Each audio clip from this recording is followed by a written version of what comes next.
This is the Madang Provincial Hospital Labor and Post-Natal Ward. It also houses the special nursery. It looks warm and conducive on a good day, but when there's continuous rain, the wards are flooded.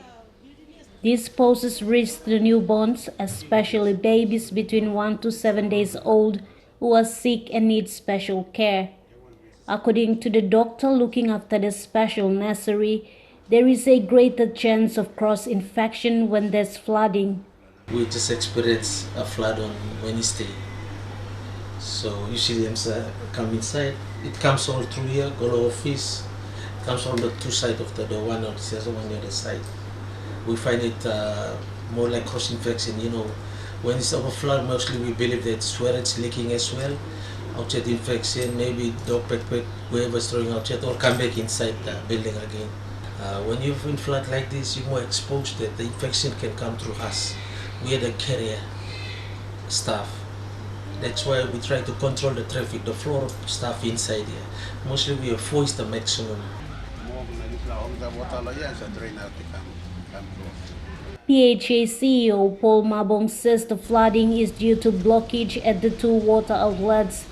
The wards are built on the lower ground, but there is a good drainage system.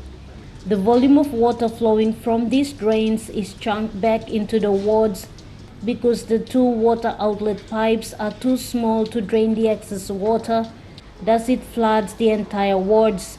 Water is, when we have heavy rain and water is collected there, it builds up quickly because the 200 millimeter pipes cannot drain all the water that is building up.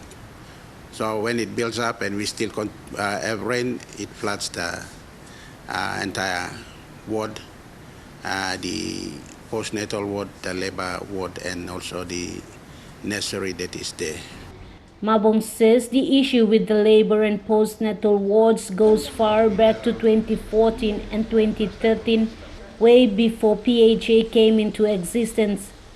The immediate response by the PHA is to dig out the two pipes and create a bigger capacity to cater for the excessive amount of water, so it does not flow back into the wards.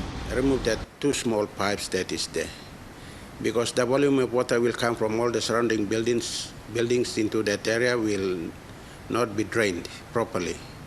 If we can open it up and let water just flow out, that will save all our mothers and children and even the nursery, which is right there. We cannot change the building labor ward and postnatal ward now because we don't have the money for that, but we can quickly dig up the place, dig up the drain, remove the pipes, and get the water, volume of water flowing out when we have heavy rain. For now, Dr. Alois, who is looking after the special nursery unit, is appealing to responsible authorities for a new building. So please, may appeal ka sa long plano building, labor ward and special nursery also. Somewhere we can build. A redevelopment plan of the provincial hospital was put in place in August 2019 by the hospital. It is now with the Facilities Department in the National Department of Health for a complete overhaul of the hospital. Alois, National MTV News, Madang.